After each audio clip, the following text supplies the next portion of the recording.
नमस्कार दोस्तों, स्वागत है आपका यूथ मीडिया टीवी पर। चर्चा करेंगे उस घटना पर जहां पर समाजवादी पार्टी के कुछ लोग धरना दे रहे थे आगरा में और वहीं पर उन्होंने पाकिस्तान जिंदाबाद के नारे लगाए। इसी पर चर्चा करेंगे सतीश झा जी से कि उनके मुखिया आतंकवादियों को मासूम बताते हैं, सेना पर भरोसा नहीं करते हैं, पुलिस पर भरोसा नहीं करते हैं और उनके लोग पाकिस्तान जिंदाबाद के नारे लगा रहे हैं। चर्चा करते हैं और आपको बताते हैं सतीश झा जी क्या सोचते हैं और किस तरीके से देखते हैं इन सब चीज़ों को। सर, पहला सवाल तो मेरा यही है कि आगरा में एक धरना देते वक्त समाजवादी पार्टी के कुछ लोगों ने, जिसमें से 5 लोगों की गिरफ्तारी भी हुई है, पाकिस्तान जिंदाबाद के नारे लगाए, कैसे देखते हैं इसको? नहीं, ये कोई नई बात नहीं है। ये नारा उत्तर प्रदेश में समाजवादी पार्टी के मीटिंग में पहले भी लग चुका है। यहाँ तक कि बिहार में भी राष्ट्रीय जनता दल के मीटिंग में पाकिस्तान जिंदाबाद के नारे लग चुके हैं। और यह इन लोगों के जहनीत है, इन लोगों का जो अंदर में करवाहट है, अंदर में जो भारत विरोध है, वो समय समय पर खुलकर आता है। यहाँ तक कि जब तालिबान ने हमारे एक पत्रकार फोटोग्राफर दानिश को अफगानिस्तान में हत्या कर दी, तो यहाँ के एक पत्रकार जो फर्जी कुमार हैं, उन्होंने लिखा कि मैं उस गोली को लानत सलामत करता हूँ जो गोली जाकर के फोटोग्राफर दानिश के देह में घुस गया। मतलब गोली मारने वाले को लानत सलामत नहीं करते हैं। यह जहनीत है, यह एक विचार है। यदि उस फर्जी कुमार का वश चले और उसे जज बना दिया जाए तो वो गोली मारने वाले को जेल में बंद नहीं करेगा, उस गोली को ढूंढेगा और उस गोली को जेल में बंद करेगा, मारने वाले को बरी कर देगा। तो जहाँ ये जहर भरा हुआ है, जहाँ ये जहनीत है, वहाँ इस तरह की घटना होगी। इतना ही नहीं, यदि आप इस तरह के विचार को देखेंगे तो ये बहुत पुराना विचार है। आज़ादी के समय में यह विचार था कि पाकिस्तान और बांग्लादेश को जोड़ने के लिए 13 किलोमीटर लंबा एक कॉरिडोर बनना चाहिए। और अभी भारत के देशद्रोही तत्व पाकिस्तान के साथ मिलकर उस कॉरिडोर पर बांग्लादेश और पाकिस्तान को उत्तर भारत से जो इलाका जोड़ता है, वहाँ में जानबूझ के मुसलमानों को बसाया जा रहा है, जिससे यह 13 किलोमीटर का इलाका भारत, बांग्लादेश और पाकिस्तान को जोड़ सके और यहाँ मुसलमानों की आबादी हो, यहाँ सड़क बन सके। ये जहनीत है, ये विचार है। ये विचार, भारत विरोधी विचार जब तक देश में रहेंगे, पाकिस्तान जिंदाबाद के नारे लगते रहेंगे। और चूँकि समाजवादी पार्टी इसको बढ़ावा देती है, प्रोत्साहन देती है। समाजवादी पार्टी के मुखिया ही ने तो बोला था कि भारत ने जो कोरोना वैक्सीन बनाई है वो बीजेपी की वैक्सीन है, जबकि सब जानता है हमारे साइंटिस्ट ने, हमारे वैज्ञानिक ने, हमारे डॉक्टर ने वैक्सीन बनाई है, लेकिन उन्होंने इसको घोषित कर दिया कि ये बीजेपी की वैक्सीन है। जहाँ इतने नीचे विचार रखने वाले लोग हों, वहाँ इसी तरह के नारा लगेंगे और इस तरह के विचार को कुचलने की ज़रूरत है। मुझे उम्मीद है कि योगी जी उत्तर प्रदेश में दोबारा भी मुख्यमंत्री बनेंगे और इस तरह के विचार को कुचल दिया जाएगा। सर, एक चीज़ और देखी गई कि वही उन्हीं पार्टी के मुखिया जिनकी आप बात करें, जो वैक्सीन पर सवाल उठाते हैं, वो पहले देखा गया कि सेना जब सर्जिकल स्ट्राइक करती है तो उस पर भी उनको भरोसा नहीं होता। पुलिस, यूपी पुलिस जब टेररिस्ट को पकड़ती है बॉम्ब के साथ, उनको उस पर भी विश्वास नहीं होता। यहाँ तक कि आतंकवादी को मासूम बता दे रहे हैं वो।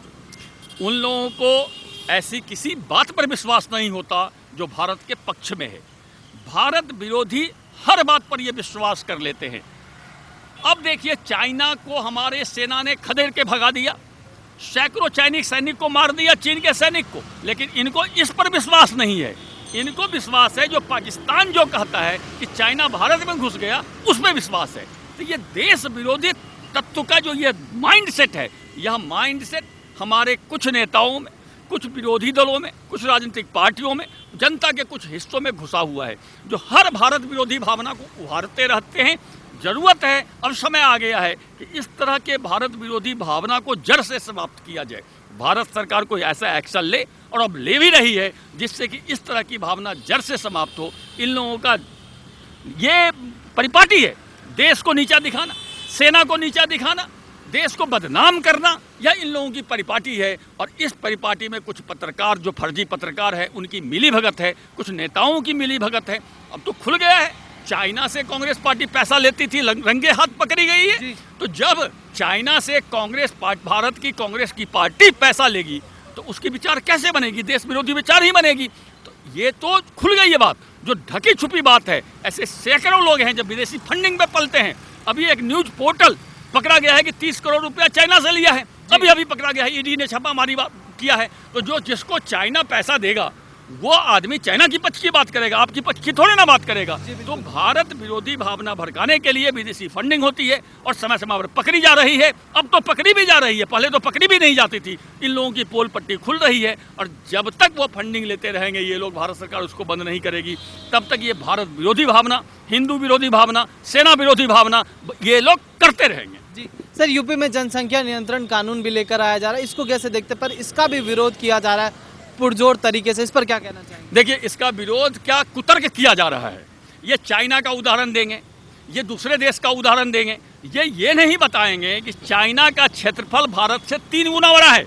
चाइना का क्षेत्रफल 90 लाख वर्ग किलोमीटर लगभग है और भारत का क्षेत्रफल 30-32 लाख वर्ग किलोमीटर है। तो चाइना 3 गुना क्षेत्रफल में बड़ा है और आबादी हमारे बराबर है।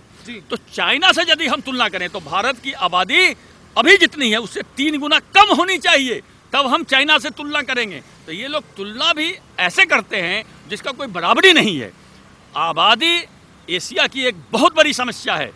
आप जितने रिसोर्स पैदा करते हैं, जितने उत्पादन करते हैं, जितने नौकरियां पैदा करते हैं, उससे ज़्यादा हर साल आपकी आबादी बढ़ जाती है। और जो ही उस हर साल आबादी बढ़ेगी, हर चीज़ पर लोड पड़ता है। आप 5 हॉस्पिटल बनाते हैं, 50 हॉस्पिटल का आदमी पैदा हो जाता है। अब 10 स्कूल खोलते हैं, 50 स्कूल में पढ़ने वाले लोग पैदा हो जाते हैं। आप कितना भी स्कूल बना लीजिए, कितना भी हॉस्पिटल बना लीजिए, जब तक आबादी पर रोक नहीं होगी यह देश आगे बढ़ ही नहीं सकता है।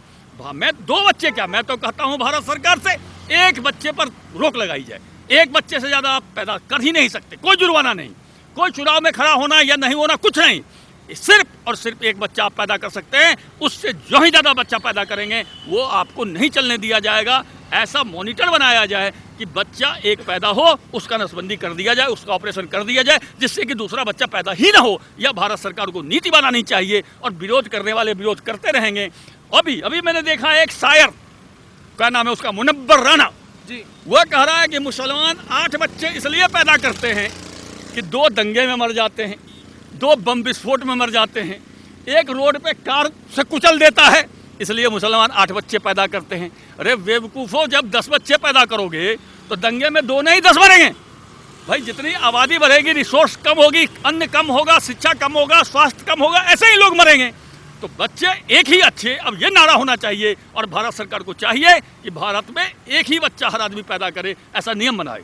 जी सर, वहीं समाजवादी पार्टी के नेता इसका भी विरोध करें। शफीकुर रहमान तो ये कह रहे हैं कि अल्लाह के कानून के खिलाफ है। अगर 2, और कुछ नेता ये भी कह रहे हैं कि 2 नहीं 20 बच्चे अच्छे। इस पर क्या कहना चाहिए? भाई अल्लाह के कानून के खिलाफ है। अल्लाह के कानून के खिलाफ तो हवाई जहाज पर चढ़ना भी है। अल्लाह के टाइम में तो हवाई जहाज नहीं था, तो आप क्यों चढ़ते हैं हवाई जहाज पे? अल्लाह के कानून के खिलाफ तो रेल पे चढ़ना भी है। रेल तो नहीं था अल्लाह के टाइम में, आप क्यों चढ़ते हैं रेल पे? अब मैं बोलूँ कि भाई सड़क पर चलना गुनाह है, क्योंकि भगवान रामचंद्र जी के समय में पक्की सड़क नहीं थी, वहाँ तो कच्ची सड़क थी। तो मैं कच्ची सड़क पे जाऊँगा, मैं पक्की सड़क छोड़ के खेते खेते जाऊँगा, तभी तो भगवान राम की बात मानी जाएगी। ये सब बेवकूफ़ी है, बकवास है। इन लोगों को कोई अकल उकल है नहीं, पढ़े लिखे होते नहीं हैं। दुनिया में कहीं भी जिस देश की आबादी बेतहाशा बढ़ेगी वो गरीबी के गर्त में सवाएगा, वहाँ दंगा होगा, वहाँ बेरोजगारी बढ़ेगी। कोई भी कुछ कहे, ये लोग तो कहते रहेंगे, देश में दंगा भड़काते रहेंगे, लोगों को भड़काते रहेंगे।